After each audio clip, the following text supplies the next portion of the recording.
Alright guys, what is going on? I hope you guys are having a good day today. As I promised, today I'm going to be talking about competing, specifically bodybuilding competitions. I've had several people ask me if I plan on competing again, and I'm just gonna lay it all out on the table for you guys. Long story short, I will never compete again. No plans of competing again. It would take some extreme situation for me to actually prep for another show, and I'm just going to tell you guys why. I'm not trying to put down anybody that is competing. I guess this is the disclaimer that you always have to say because I don't want to offend anybody. This is my own personal experiences. This is my own thoughts on it. If you are competing and it fulfills you and you enjoy it, and you know it's something that you continue to do and enjoy doing, more power to you. That's amazing. I know there are some people that can do it and enjoy it and get fulfillment from it and whatever they need to, but I'm not one of those people. So if any of you guys are thinking about competing and just want to hear a different story other than seeing the perfectly polished and awesome show day pictures and hearing the account of how amazing show day is, this is my thoughts on the long-term lifestyle of competing and why I'm choosing not to do it anymore. So if you don't know, I have competed in 2 shows. My first show was in 2014 in the winter time. It was December. It went well. I did figure. I got 7th or 8th place, I think, out of like 25 or 30 women. I did pretty well. It was a great experience. Second show that I did was last October 2015. It went really well too. Not gonna lie, the whole show day experience leading up to the show, everything was so exciting. It was so wonderful, but I'm not competing again. And I have written down a few little points just to keep me focused. I could talk all day about this, to be completely honest. If you have any additional questions after watching this video, I would love to answer them. So leave them below in the comments, you guys. And thank you as always for watching and supporting this journey of mine.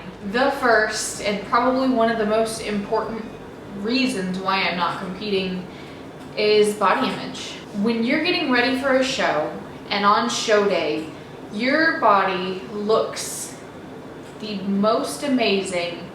It looks the most fit. It looks tan. You've got all your makeup on. Everything. It's the epitome of health, of fitness. And I use air quotes because I'll get to it in another point later, but looking good does not mean you are healthy or you are fit. But everything leading up to show day, you see your body change like never before. You reach this goal, this physique that you've been shooting for.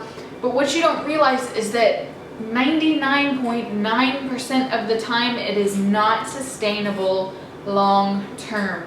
And I even came from the mentality that I was going to be able to stay looking at least somewhat like I did on show day all year, but my body said otherwise. So you go through all of this process of getting ready for the show, seeing your body change, of feeling amazing, looking amazing, people telling you that you look amazing, and then after the show is over, most people have to gain body fat back for the sake of health. My hormones were messed up after my show, after 2 shows. And if you don't take the time to recover that, you probably are going to suffer some long-term consequences. But the whole process of seeing your body at its peak physique and then gaining body fat back, whether it's immediately after the show, some people deal with binge eating after shows, after being severely restricted, coming off of severely restricted diets, or slowly reverse dieting, you're going to gain body fat back. And the total mind games that you play with yourself are insane. I feel like over the last 3 or 4 years, I've built a pretty solid foundation of knowing who I am, of being confident with my body, and you know, being able to take things as they come. But I struggled after both shows big time because I had gotten so accustomed and tried to hold on to this lean physique that my body did not want. In some cases it's really severe, you guys. I cannot stress this enough. You have to be ready for the fat gain. And whenever you start your prep, you have to accept that you might look like that again. You're not gonna look like you do on show day all of the time. Like I said, this is for many, if not most people. So body image is a very, very serious thing that you have to learn how to deal with. You can't just ignore it. You can't just diet it off. You can't go back to another show and try and fix it. You have to deal with the issue. My next point, I kind of mentioned it in this last one. Just because you look good, just because you get up on that stage, just because you look lean or get shredded, does not mean you are fit, does not mean that you are healthy. Fitness does not always equal health, and when I say fitness, I mean physical fitness, your physique. Most of the people standing on that stage are so weak. They are feeling depleted, they're feeling deprived. A lot of them are dehydrated. Some people have taken drugs to get up there. You don't know what it took for that person to get on the stage. There are people that can do it in healthier ways, and I like to think that both of my shows, with the second one being even better, both of my shows I feel like I did the healthiest way possible for me, but at the same time, my calories got low, my activity level was up, my energy was just crappy. I didn't sleep well whenever I got that lean. My body just was not healthy when it was that lean. And going from a female perspective, we're supposed to have body fat on us. I lost my menstrual cycle because I didn't have enough body fat for my body to actually reproduce, to produce the hormones that it needed to. So just because you look fit does not mean that you're going to be healthy. So competing does not mean that you're going to get healthy. In some cases, it makes things worse. A lot of the time, the practices that people take to get to show day, the prep, it's nowhere near healthy. I cannot tell you guys some of the horror stories that I and others have heard backstage. Girls talking about how they hadn't had water in 2 days, how they hadn't had carbs, and I'm talking veggies, fruits, veggies, rice, oatmeal, anything. They hadn't had any type of carbs in 3 to 4 weeks. You know, their calories got 500 calories, 800 calories. They're doing 3, 4 workouts a day, you know, being at the gym for 4 to 5 hours, several hours of cardio a day. There is nothing healthy about those approaches, and I know that you have to make sacrifices to get on that stage, but there is a point to where it's too much. And if you have to go to those extremes to get on the stage, maybe you should take some time, recover your body, recover your metabolism, and compete in another show when you can do it in a healthier way. My third point is food. I like to eat. I know that you probably like to eat. Everybody likes to eat. But when you have to get that lean, you have to cut your calories. There's no ifs, ands, or buts about it. Whether you're flexible dieting, whether you're eating clean, whether you're doing paleo, whatever your dieting approach is to get onto stage, you have to eat less.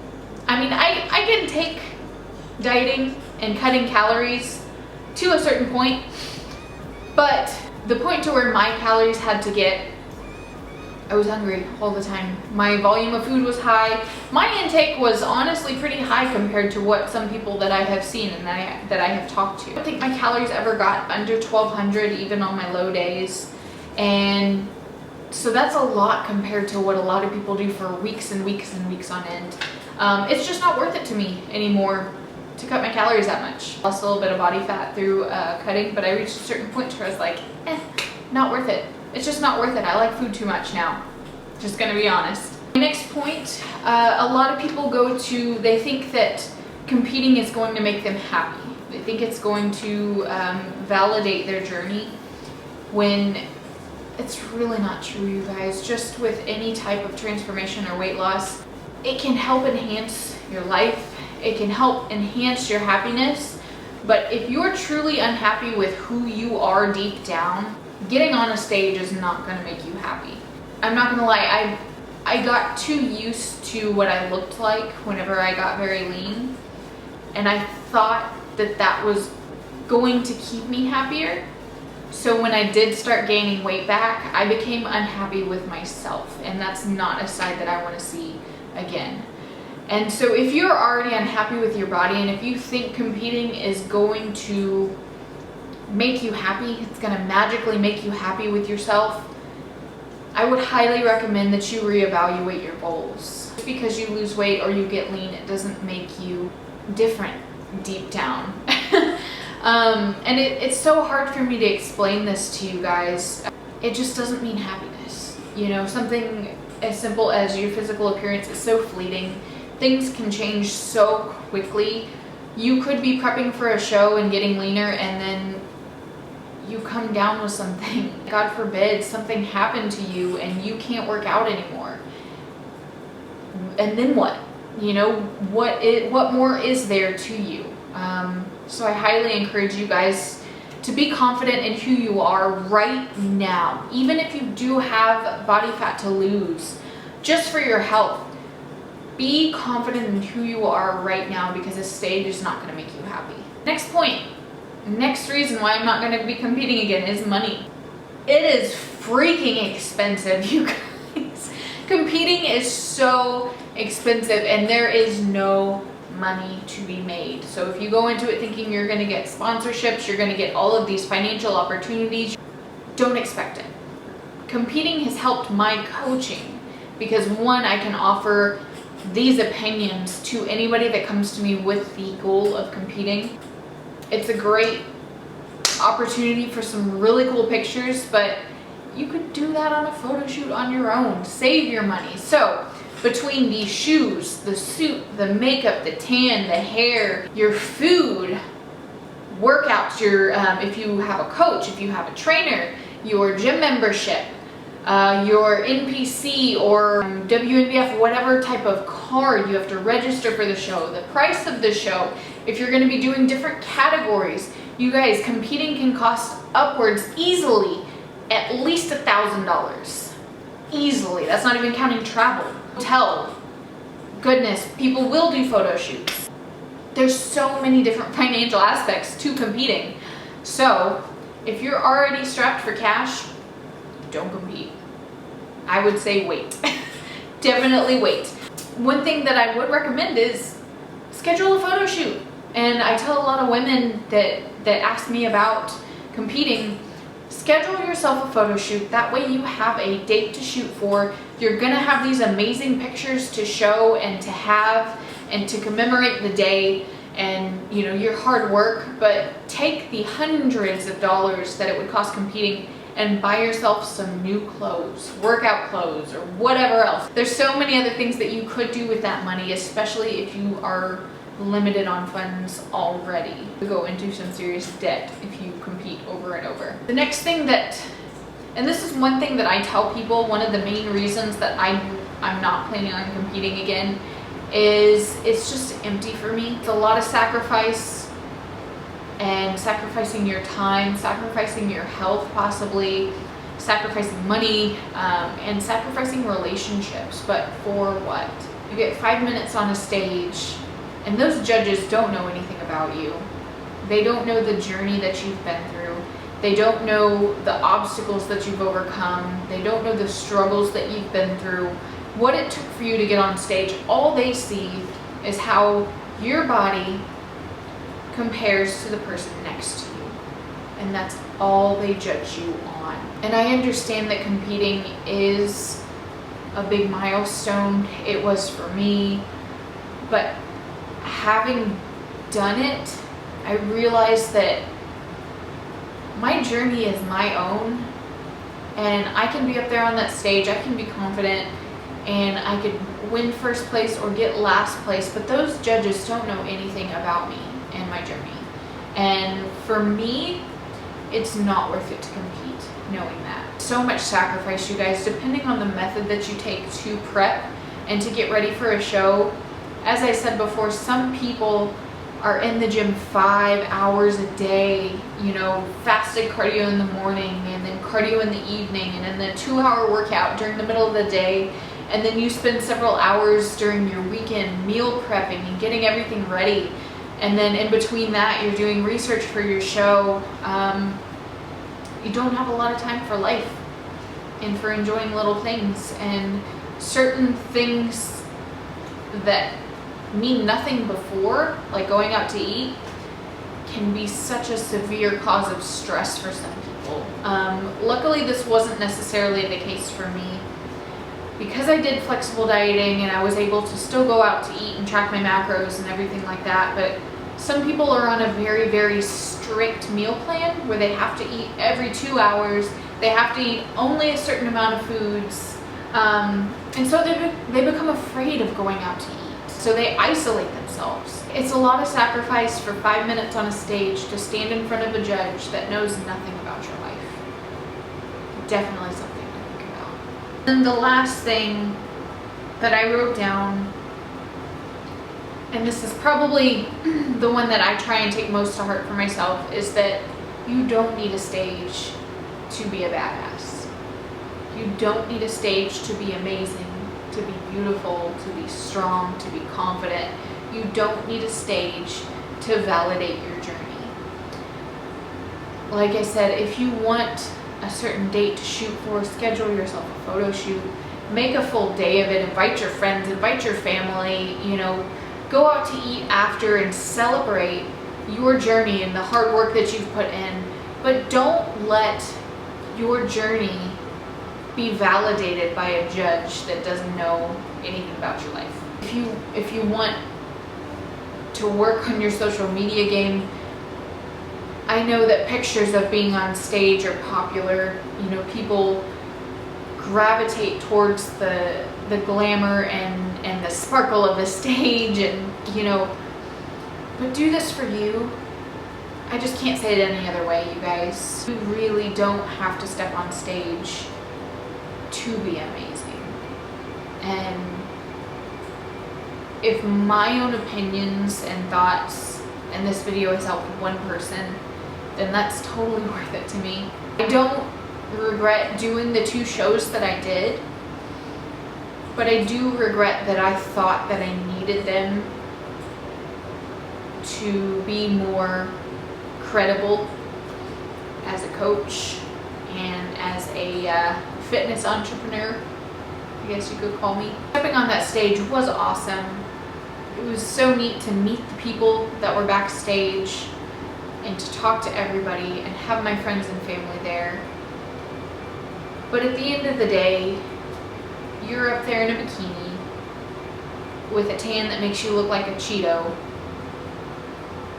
subjecting your body to the judgment of a panel of people that will never talk to you or ever see you again. So is it worth it?